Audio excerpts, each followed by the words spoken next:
पक्की बात? छोड़ो। और हाथ कहाँ है कांप रहा तुम्हारा?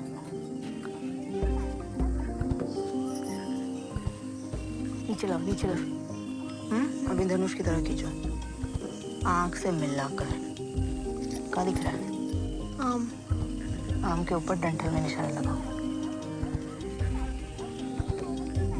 छोड़ो। तुम्हारे बाबूजी आने से पहले हमको 1 दर्जन आम चाहिए, चटनी बनाना है। और पेड़ पे चढ़ के तोड़े तो तुमको भी तोड़ेंगे और तुम्हारी चटनी भी बनाएंगे। बड़े गर्व के साथ सूचित करना चाहें कि हमारे देश प्रेमी अखाड़े की जो परंपरा सदैव चली आ रही है कि एवरीबॉडी मस्ट डाई, मतलब everybody must be ready to die for our dear country. राष्ट्रीय स्तर पर हमारे प्रदेश के कुश्ती प्रतियोगिता में जो हिस्सा लेने के लिए 3 पहलवान जा रहे हैं, गर्व के साथ सूचित कर रहे हैं कि हमारे ही अखाड़े के हैं। उनका नाम है राम बहादुर,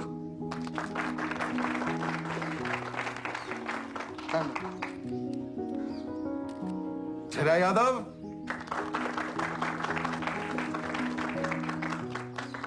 उनका नेतृत्व करेंगे।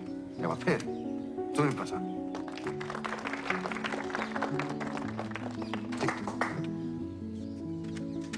थोड़ा आगे आ जाइए, ग्रुप फोटो लेनी है। अम्मा बहुत ठंडा। अम्मा बैठ। अरे अम्मा कितना आपको जाना है ना डब्लू?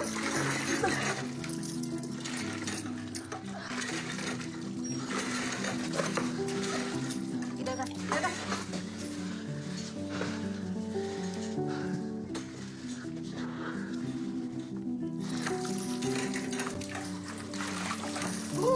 अरे अम्मा क्या हुआ? बताइए ना क्या हुआ? अरे क्या हुआ का कुछ नहीं हुआ, और अब कुछ होगा भी नहीं। इस साल कुश्ती में न मंजू चित और पट का कोई मतलब नहीं रह गया है। भोला पहलवान के दामाद को रिकॉर्ड टाइम में चित की, एक बार नहीं हर बार, लेकिन टीम में सिलेक्शन ही नहीं किए। अब लगता है ना कभी खेल पाएंगे ना कभी नौकरी लगेगा। कहां तो साला पुंगी पे चढ़ा के रखे थे कि टीम का नेतृत्व करेगा, जबरदस्त टीम में ही रख लेते। हम तो 5 साल लगातार ट्रैप शूटिंग में गोल्ड लाए, क्या मिला? एशियन गेम छोड़ो, कॉमनवेल्थ नहीं खेलने दिया हमको। बस दीवार पे मेडल सजा के रखे हैं। हम अपना दुख बतिया रहे हैं, तुम अपना दुख बतिया रही हो। तुम हमारा प्राउड हो, कम से कम तुम जिला स्तर पे खेली, राज्य स्तर पे खेली। हमको तो साला बेंच कर दिया वो सुनीलवा का पसीना पोंछने के लिए, पानी पिलाने के लिए। और वहां आप हमको टकरा गए। याद है ना कैसे टुकुर टुकुर देखा करते थे? हाँ तो तुम हमारा मूलधन हो, गोल्ड मेडल देखेंगे ना। तो कहा है ये सुनील पहलवान अखाड़े की बात कर रहे हो? हमारे साथ कुश्ती लड़ो, हमारे साथ तो तुम्हारा कुश्ती खत्म नहीं होता। तुम ही तो कहते हो हम तुमको 2 गोल्ड मेडल दिए हैं, एक बबलू एक डब्लू। मेरठ चलो हमारे साथ, 2 और दे देंगे। हमारा ध्यान भटका रही हो तुम।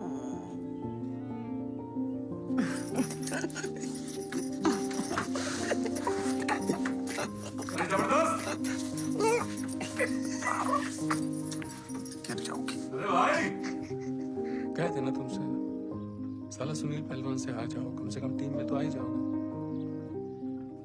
देखो पहले तो तुम्हारा भार वर्ग अलग है, वो हैवीवेट, तुम 75 किलो,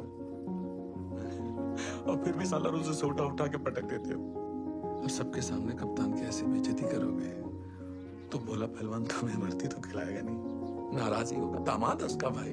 हाँ तो उसको ऐसे काहे नहीं देखते? जब हम अपने टीम के हैवीवेट कप्तान को उठा के पटक सकते हैं तो हमारे कैटेगरी में हमारा स्वर्ण पदक तो पक्का है। लेकिन उनको टीम की, प्रदेश की, सबकी इज्जत से ज्यादा अपने अखाड़े में दामाद की इज्जत प्यारी है। लेकिन थोड़ा अगर झुक के चल लोगे। प्रणाम। ये अंबिका है, बहुत बढ़िया लस्सी बना है। माफ कीजिए भैया जी, एक बार को तो हम चले आई गए। कहे?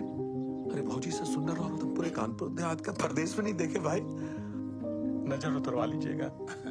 ऐसा ना हो हमारे लग जाए। बातों बातों में बताना ही भूल गए कि माए क्यों थे। अरे बाबा लहसन का नाम तो सुने हो ना तुम, वो मिलना चाहते हैं तुमसे। अरे यार क्या हुआ? सुनील पहलवान को 50 बार पटक चुके, तुम्हारा स्कूटर रोज पटक देता है। बोलो भैया बोलो। गुस्सा है क्या? हमें बाबा लहसन बैठे होंगे अपने दरबार में। जब दरबार खत्म हो जाएगा फिर उनसे बतियाएंगे। ये जमीन तो हम दोनों के नाम पर थी, पर हम कहते हैं कि भैया जमीन को आधी आधी बांट लो। पर भैया कहते हैं कि तुम्हारे ताकत नहीं है खेती करने की और हमें खेती करने दो। अब हम खेत जोतेंगे नहीं तो कौन कहेगा कि खेती हमारी है। कई एकड़ जमीन है? 180 बीघा है। अंबिका, जी इनका कागज पत्र देख के समझ लो। जी 40 लगने वाला है तुम्हारा। अभी उम्र नहीं बची पहलवानी करने की। 14 साल की उम्र से लड़ रहा है। बड़े हुए तो लाल इमली टेक्सटाइल में नौकरी करने लगे, बाद में वो भी छोड़ दिए भोला पहलवान के कहने पे। लेकिन आज तक हमको टीम में नहीं भेजे वो। पहलवानी अभी भूल जाओ। तुम्हारा नौकरी, प्रोविडेंट फंड अब सारा बाबा लहसन स्वयं है। क्या कर सकते हो हमारे लिए? आप जो आदेश करें। जान दे सकते हो? बिल्कुल दे सकते हैं। और जान लेनी हो तो